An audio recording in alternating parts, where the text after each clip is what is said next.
It was precisely 3 minutes past midnight when the security feed in corridor E4 went black for 6 seconds. Not long, but long enough. Long enough for shadows to move. Long enough for secrets to pass between the flicker of one heartbeat and the next. In the west wing of the presidential palace of Ouagadougou, the lights hummed low, like they always did at night, soft, almost reverent, and no one expected the breach. No one except the woman who had spent 3 months rehearsing this moment down to every breath. Her feet were bare, her long indigo scarf dragged slightly behind her on the cold marble. She was calm, unnaturally so, like someone who had passed through fire and survived. The guards stationed outside had no idea. She wasn't on any list. She didn't exist in any government database. But she had something far more powerful than a keycard. She had certainty. And certainty, when wielded by a woman who no longer fears consequence, becomes a force of nature. She stood now outside his door, breathing shallowly, listening. Behind that door, Ibrahim Traoré slept, the lion of a revolution. The man who had rewritten Burkina Faso's fate with nothing but his bloodied hands, a torn flag, and the eyes of a man who had buried too many brothers. They called him a warrior, a dictator, a savior, a ghost. But tonight he was simply a man, asleep, unaware, vulnerable. She turned the brass handle slowly. No creak, just silence. Inside, moonlight fell across the floor like silver paint. There were no paintings, no gold, no excess, only a large bed, a worn wooden desk, a single chair, and in the far corner, oddly enough, a stuffed bear with one eye sewn back on with red thread. The woman's eyes lingered on it for a moment. A memory stirred, but she pushed it away. There wasn't time. He lay on the bed, half turned, the sheet draped over his shoulder, breathing the deep, steady rhythm of someone who had taught himself to sleep lightly, but still needed to sleep at all. She moved closer. Her shadow crossed his face. His eyes opened instantly. Dark, sharp, focused, no panic, just quiet readiness, like a storm recognizing another. He didn't reach for a weapon. Not yet. He just stared. "Who are you?" he said, his voice low, textured like gravel soaked in rain. The woman swallowed. "I came because I want to have your child." There was a long silence, no flicker of amusement, no anger, just silence. Then he sat up. The sheet fell away. His bare shoulders gleamed slightly under the moonlight. She could see the long scar that ran diagonally across his chest, the one they said came from the night he was almost killed by his own commander. "Do you know what you're saying?" he asked. She nodded. "I'm not crazy. I'm not here for money or to trap you. I'm here because my family is gone. They died for you, in the protests, in the floods, in the silence that followed. I have nothing except this body, and I want my son to carry your name. I want him to carry the future." Traoré blinked once. He looked past her, as if seeing through the years the barricades, the furrow, the scent of burning tires, the chants, the betrayal in uniform. The child who handed him a rock and whispered, "Tu dois finir ce qu'ils ont commencé." You must finish what they started. He got up slowly, walked past her, stood by the window. Outside, the great baobab tree swayed gently in the wind, its thick trunk silhouetted against the faint glow of the city's sleeping lights. He used to climb one just like it as a child. That was before the soldiers came, before the night his father disappeared, before the silence settled over their village like ash. "Why me?" he asked without turning. "Because your child would be born with a legacy, with a fight in his veins. He wouldn't just be anyone. Or," he said quietly, "he'd be a target before he even speaks." She stepped forward. "Then let him be a target. Let them fear him before he breathes." He turned now. There was something in his eyes, not fear, not rage, something older, a weariness that had learned how to wear armor in the form of silence. "What's your name?" "Adele," she whispered. "Adele Kaboré." That name, it landed in his mind like thunder beneath the surface. Kaboré. He had known a Kaboré in the forests of Loropaini, a girl who smuggled medicine through checkpoints, who lost 3 brothers to foreign mines and still smiled at sunrise. He looked at her now and for the first time really looked. Same eyes, same jaw, a defiant softness. "You're her sister," he murmured. Adele said nothing. She didn't need to. He sat back down on the bed, elbows on knees, face in hands. The revolution had stolen more than time. It had taken names, breath, children, futures. And now here was this woman, the ghost of another life, asking not for revenge, not for restitution, but for hope. His hope, their hope. "You know I can't promise you anything," he said. "I don't want to promise," she replied. "I want purpose." The clock ticked. Somewhere a dog barked in the distance.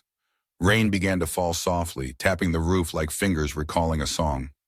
Traoré looked at her again, and for a moment his shoulders dropped. Not in defeat, but in surrender. Not to her, to the idea that maybe, just maybe, after everything, something new could still be planted in the ash. He stood, crossed the floor, reached for the stuffed bear, held it out to her. "He belonged to my brother," he said. "He died at 13, shot while carrying medicine. I kept this, so I wouldn't forget." She took it, wordless, held it close. The rain thickened, and somewhere deep in the night a seed was planted. Not in lust, not in politics, but in memory, in defiance of erasure, and in the possibility that even broken people could build something sacred. He didn't ask her to stay. He didn't need to. She sat on the edge of the bed, the bear in her lap, its one-button eye staring up at the cracked ceiling like it had been waiting all this time to witness something not touched by blood. Traoré stood in the corner for a long while, silent, breathing in the night like it held secrets he wasn't ready to release. Adele didn't speak either. Sometimes the most powerful moments were built on silence, on all the things that refused to be said. When he finally moved, it wasn't toward her, but toward the old wooden desk. From the bottom drawer he pulled out a small box, wrapped in worn black cloth.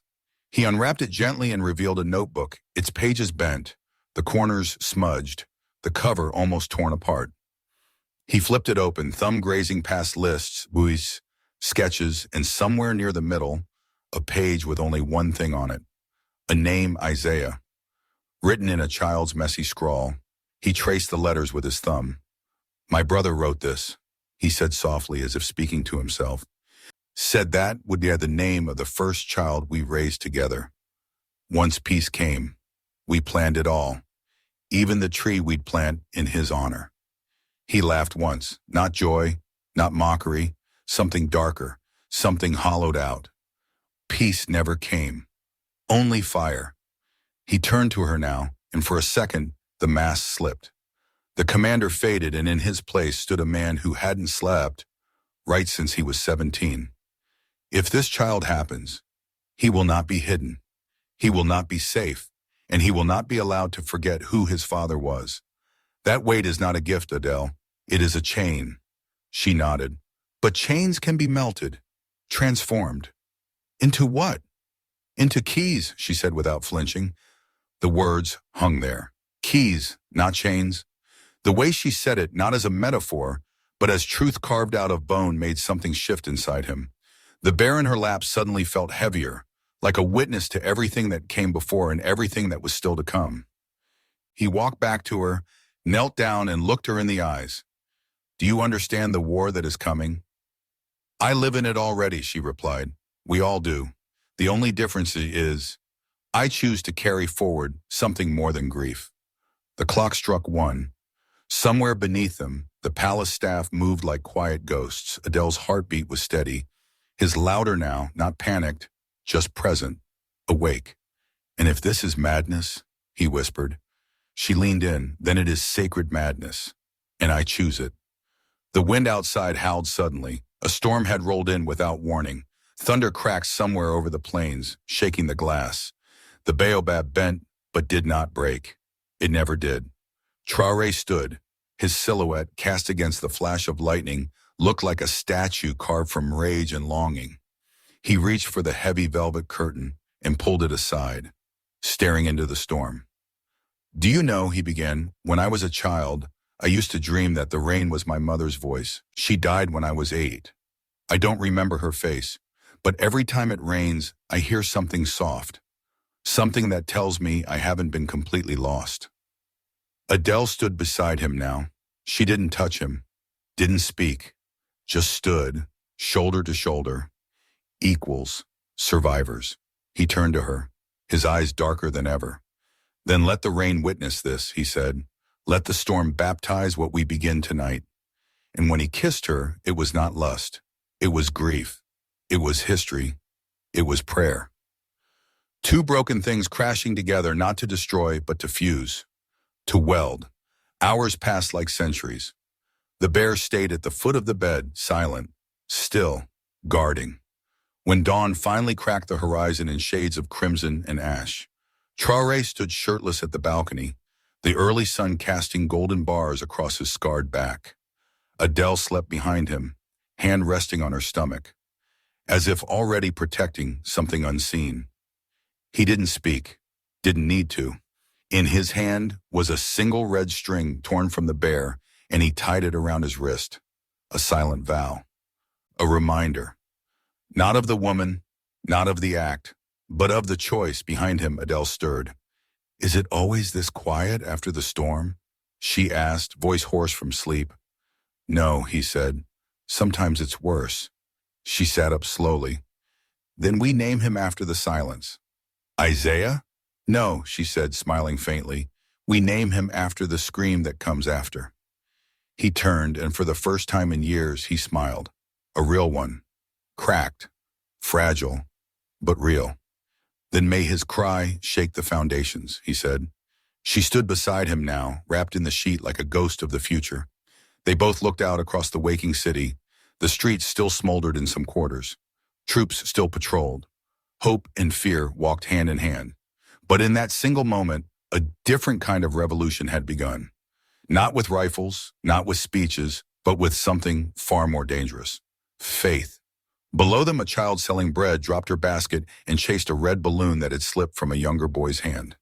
It floated higher, past the palace walls, up toward the rising sun, a fragile, foolish thing defying gravity. And for a moment, neither of them breathed. Traoré watched the balloon disappear into the pale light, a small red dot swallowed by a sky too vast for any one man to conquer. He turned to Adele, whose fingers now traced gentle circles over her belly, as if already memorizing a heartbeat that hadn't yet begun. There was a question in her eyes, unspoken but heavy. Would he still be here tomorrow? Would he live long enough to hold the child they'd conjured from pain and defiance? Would the world let such a child exist? He didn't answer. Instead, he stepped back into the room and reached for the leather-bound notebook again. With the same hand that once signed orders for death, he wrote 4 words on the last empty page. Born of the storm. Then he closed it and placed it in a drawer Adele would one day find if the city ever turned against him. Outside, the first chants of the morning protest began to echo faintly through the streets, not of anger but of hunger, of tired hope, of people calling a name not because they feared him, but because they needed him. Traoré, Traoré, Traoré. He tightened the red string on his wrist. A symbol, a thread, a vow. It cut faintly into his skin, but he welcomed the sting. Let it bleed. Let it remind him that he was still flesh, still flawed, still here. Adele stood behind him now. She placed her hand over his. No words, just the weight of something unspeakable and sacred between them. "I don't know what kind of father I'll be," he said, voice gravel and rain. "You'll be the one who stayed," she answered. He looked at her, the storm behind his eyes calm just enough for dawn to enter. And somewhere beyond the palace gates, beyond the columns and the scars and the sirens, a new day began. Fragile, full of questions, but new, because sometimes revolutions are born with fire, and sometimes with a whisper between two broken people in the dark. The child would not remember this night, but the nation would. And long after the bullets stopped singing and the statues crumbled, someone would point to the red string still tied around an old man's wrist and say, "That was the moment we began again."